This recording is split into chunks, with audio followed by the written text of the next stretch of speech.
So it has been a beautiful yet boozy couple of weeks. So it seems only too wise we crack into another Alcohol Free Fursday. And with summer just around the corner, maybe it's time to stock up on a few easy-going brews.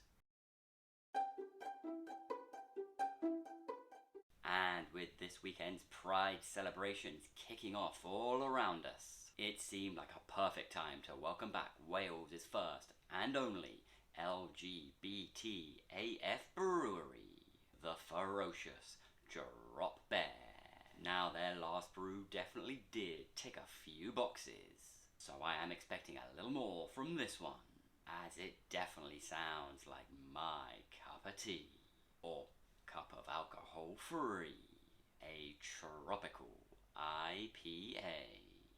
Because if you're looking for an alcohol-free beer with real bite, step into our office, or my study, as this IPA is locked and loaded with tropical hops.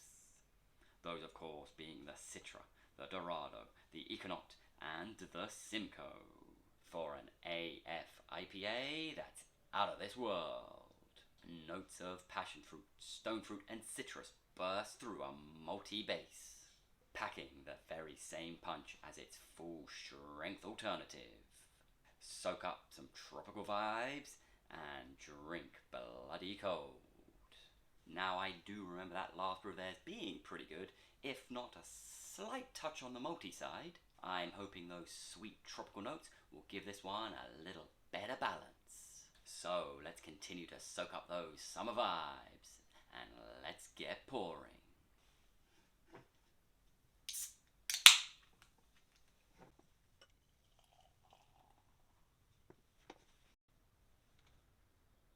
Ooh, so it is a little berry-like, a little bit of a ribenery note there.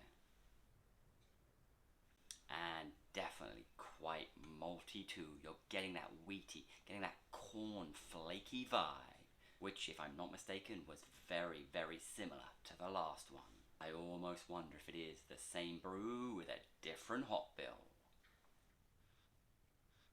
And there is an almost sweet grape or sweet raisiny note tickling away in the back.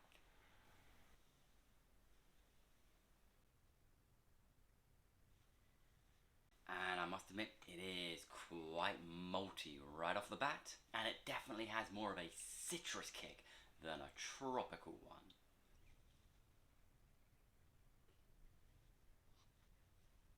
And it does have an almost roasty bitterness in that finish, and it does linger with a real wheaty bitterness in the mouth, with some surprisingly almost coffee-like notes.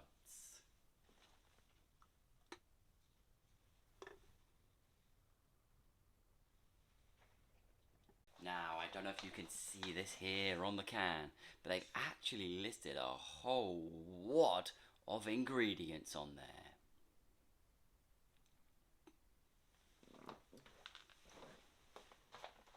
We've got an original gravity on there.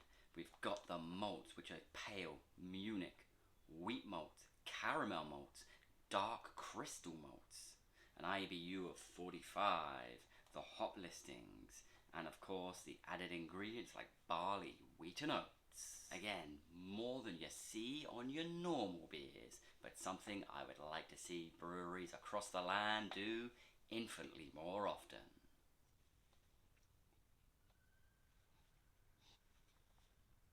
And now we're down into the final third. It must be said, tropical is definitely not the vibe I was getting.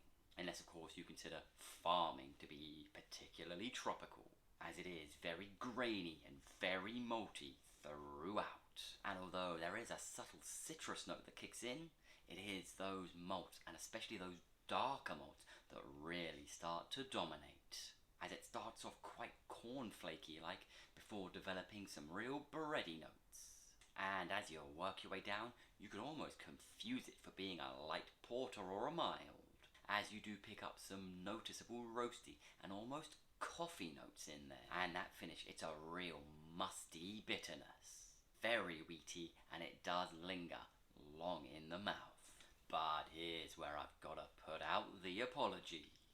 As in the brew's defense, I was scouring the can for that best before, and it must be said, it is a couple months past its best. So perhaps those tropical notes were bursting and bubbling away to begin with, but my poor housekeeping sure has put them to bed.